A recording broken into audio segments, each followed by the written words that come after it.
কথা হ'ল যে 2013 চনৰ প্ৰাদেশিকৰণৰ প্ৰক্ৰিয়াৰ পৰা যিসকল বাদ পৰি গ'ল,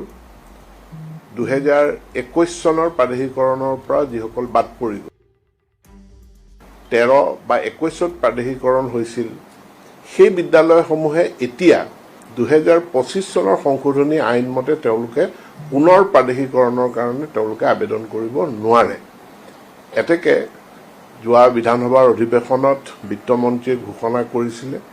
এই বাদ পৰি যোৱা বা ড্ৰপ আউট শিক্ষক শিক্ষয়িত্ৰী ভেঞ্চাৰ স্কুলৰ তেওঁলোকক এক গুৰু দক্ষিণা প্ৰদান কৰি তেওঁলোকৰ সেৱাৰ স্বীকৃতি দি তেওঁলোকক এটা ওৱান টাইম